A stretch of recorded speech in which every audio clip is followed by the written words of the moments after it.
नमस्कार दोस्तों। तो आज हम बात करेंगे डायमंड के असॉर्टमेंट के बारे में। डायमंड है उसका असॉर्टमेंट कैसे किया जाता है तो उसके बारे में हम बात करेंगे। आप कोई भी रफ डायमंड परचेज करते हैं, फॉर एग्जांपल वो अफ्रीकन डायमंड है, ऑस्ट्रेलियन है, सिंडिकेट है, किलवास है, ओडीसी है, कोई भी रफ डायमंड आप परचेज करते हैं तब उसमें से आपको असॉर्टमेंट सबसे पहले करना है। अभी ये डायमंड का असॉर्टमेंट है वो आई ग्लास, लूप और ट्राइपॉड के हिसाब से होता है। उसमें से आपको जो भी प्रिफरेबल है ऑप्शन वो आप यूज करके उसका असॉर्टमेंट कर सकते हैं। कुछ लोग हैं वो डायमंड में साइज के हिसाब से भी उसका असॉर्टमेंट करते हैं। फॉर एग्जांपल जो सीव हम कहते हैं, जो छन्नी हम कहते हैं, उसमें वो लोग बड़े वाले डायमंड अलग ले लेते हैं और छोटे वाले डायमंड है वो भी अलग डिवाइड कर लेते हैं। तो उस हिसाब से भी डायमंड का असॉर्टमेंट होता है। अभी उसमें बेनिफिट ये है कि आपके पास जो डायमंड एसोट में आएंगे या एसोट के लिए आएंगे वो क्या होंगे कि छोटे वाले डायमंड है तो सारे के सारे छोटे होंगे, बड़े वाले डायमंड है वो बड़े होंगे, तो वो साइज के हिसाब से होंगे तो आपको बढ़िया रहेगा डायमंड का असॉर्टमेंट करने में।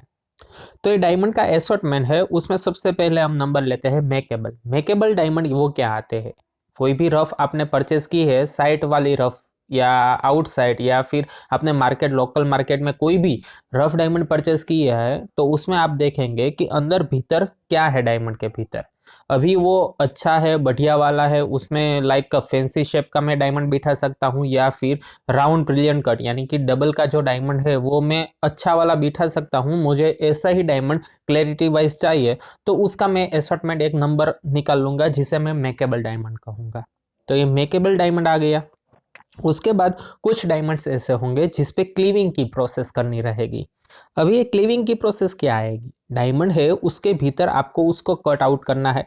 फॉर एग्जाम्पल वो आप गैलेक्सी भी करवा सकते हैं या फिर उस डायमंड में आपको मैनुअल मार्किंग लगा के उसको लेसर सोइंग करके उसमें से अच्छा वाला डायमंड निकालना है। तो ये एक प्रोसेस हो गई डायमंड की क्लीविंग की प्रोसेस, जिसे हम एलएस के डायमंड्स भी कहते हैं। कुछ डायमंड स्टोन ऐसे आते हैं जिसे हमें ऐसा एसोट करना है कि उसके भीतर कुछ दिखाई नहीं दे रहा है, तो उस डायमंड में हमें एक चपका लगवाना है। चपका लगवाने के बाद हम डायमंड के भीतर कैसी इंप्योरिटीज है, डायमंड है उसका स्ट्रक्चर, इनसाइड द स्ट्रक्चर कैसा है, तो ये सारी की सारी इंफॉर्मेशन हम ले सकते हैं। तो ये बात हो गई चपके के बारे में।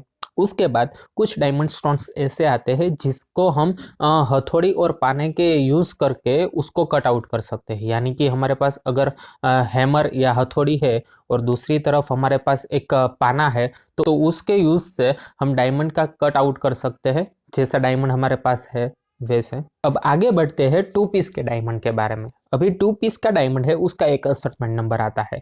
उसमें क्या होता है, डायमंड अंदर से पूरे के पूरा अच्छा डायमंड होता है, उसके भीतर कोई भी इम्प्योरिटीज नहीं रहती।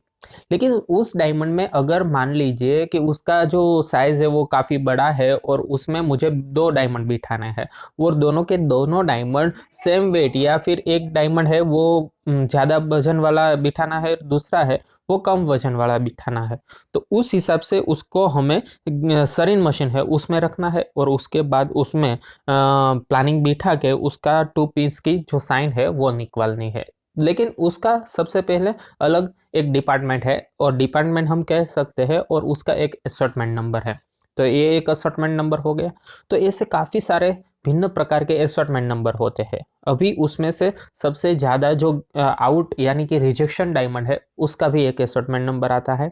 अभी ये रिजेक्शन डायमंड्स और आउट के डायमंड्स है वो क्या होते हैं, डायमंड के भीतर काफ़ी सारी इम्प्योरिटीज रहती है।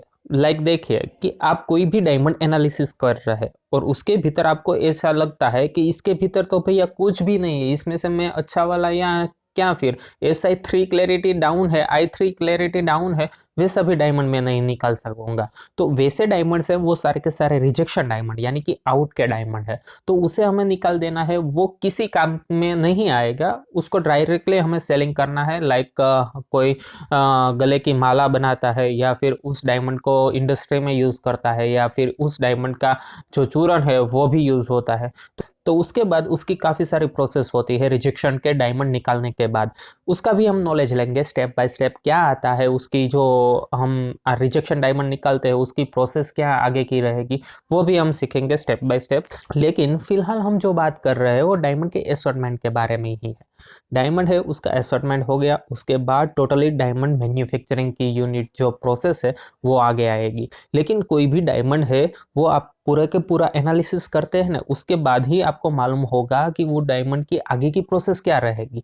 तो उसमें सबसे पहले ये जो हमने बात की कि डायमंड है उसका हमें असॉर्टमेंट करना ही पड़ेगा, तो वो करना ही करना है। सबसे पहले डायमंड का असॉर्टमेंट, कोई भी रफ डायमंड आप परचेस कर लीजिए, फॉर एग्जांपल वो $200 की हो, $300 की हो, या फिर वो 5 या $10 की हो, कोई भी रफ डायमंड आप परचेस कीजिए, उसमें आपको उसका असॉर्टमेंट तो करना ही पड़ेगा। उसका असॉर्टमेंट हो गया, उसके बाद आप आगे की प्रोसेस कर सकते हैं। तो डायमंड में जो बेसिक स्टेप है वो डायमंड का असॉर्टमेंट अभी हम कह सकते हैं, लेकिन उससे पहले भी काफ़ी प्रोसेस होती है। डायमंड के असॉर्टमेंट के पहले भी काफ़ी सारी प्रोसेस होती है। लाइक आप सिंगल पैकेट सिस्टम में कार्य कर रहे हैं, अभी ये सिंगल पैकेट सिस्टम कार्य क्या आता है, कोई भी डायमंड है वो एक पैकेट में सिंगल ही डायमंड होगा, वो टोटली मैन्युफैक्चरिंग होगा तो भी उस पैकेट में सिंगल ही डायमंड रहेगा, उसे हम कहते हैं सिंगल पैकेट सिस्टम।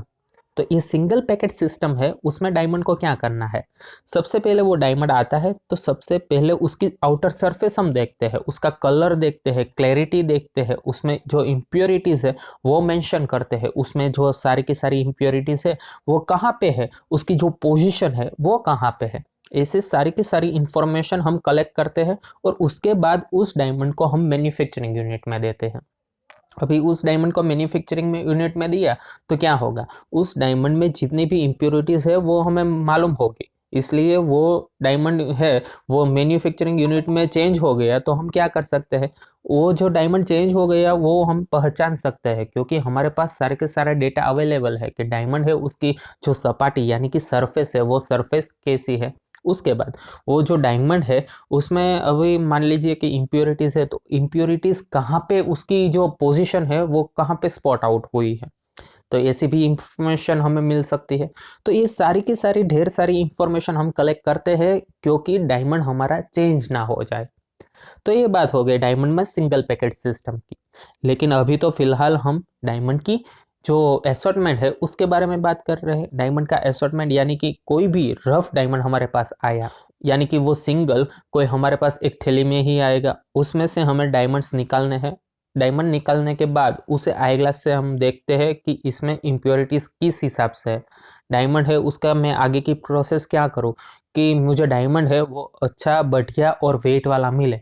तो ऐसी सारी की सारी प्रोसेस आपको प्री डिफाइन आनी चाहिए, थिंकिंग लेवल होना चाहिए, डायमंड में नॉलेज होना चाहिए, इम्प्योरिटीज़ के बारे में नॉलेज होना चाहिए, उसके बाद डायमंड है उसकी साइज़ के बारे में नॉलेज होना चाहिए, कैसा डायमंड रिजेक्शन डायमंड है, कैसा डायमंड मेकेबल डायमंड है उसका नॉलेज होना चाहिए। उसके बाद कैसे डायमंड से आप कोई भी डायमंड आ गया तो उसमें आपको आरबीसी यानी कि राउंड ब्रिलियंट कट बिठाना है या फिर कोई फैंसी डायमंड बिठाना है, ये सारी की सारे नॉलेज आप पहले से प्री डिफाइन कर लीजिए। उसके बाद डायमंड का असॉर्टमेंट कीजिए। डायमंड का असॉर्टमेंट है वो काफ़ी भिन्न प्रकार से होता है, लेकिन हम तो यहाँ पे आई ग्लास के बारे में बात कर रहे हैं तो हमें सबसे पहले उसका एनालिसिस करना है। उसके बाद हम एक मेकेबल नंबर निकालेंगे दूसरा डायमंड से। उसमें देखिए कि आपको ऐसा लगता है कि भार पाना के यूज़ से मैं उसको कट आउट कर सकता हूँ तो वैसे आप एक नंबर निकाल सकते हैं। उसके बाद डायमंड के भीतर आपको कुछ भी नहीं दिखाई दे रहा तो आप एक ऐसा उसमें चपका लगा के भी आगे की प्रोसेस करवानी है तो वैसे डायमंड निकाल सकते हैं। तो ये सारी की सारी इंफॉर्मेशन है वो हम असॉर्टमेंट में कवर अप करते हैं। लेकिन अभी जो मैंने असॉर्टमेंट किया है वो ओरिजिनल रफ डायमंड के बारे में ही आपको नॉलेज दिया है कि ओरिजिनल रफ डायमंड आपके पास आती है और उसमें आपको प्रोसेस करवानी है तो आप कैसे कर सकते हैं। उसके बाद मान लीजिए कि ये डायमंड है वो कट आउट मैंने करवा दिया तो उसके बाद आगे की प्रोसेस क्या रहेगी वो भी हमें पहचानना है, क्योंकि कोई भी डायमंड है वो एक बार कट होके आप ऐसा नहीं कर सकते कि ये डायमंड अभी मैन्युफैक्चरिंग ही हो जाएगा, क्योंकि वो कट होगा उसके बाद आपके पास वापस आएगा जिसे हम रीकट कहते हैं। मैं नेक्स्ट वीडियो में नॉलेज दूंगा कि रीकट के डायमंड है वो कैसे आते हैं, क्या उसमें आपको प्रोसेस करनी रहेगी, आप उसका प्लानिंग कैसे कर सकते हैं, आगे की प्रोसेस आपको क्या रहेगी। तो ये सारी की सारी इन्फॉर्मेशन कलेक्ट करने के बाद ही आप डायमंड में जो ये हम असॉर्टमेंट कहते हैं या फिर डायमंड है उसका एनालिसिस कहते हैं तो ये सॉर्ट आउट आप कर सकते हैं।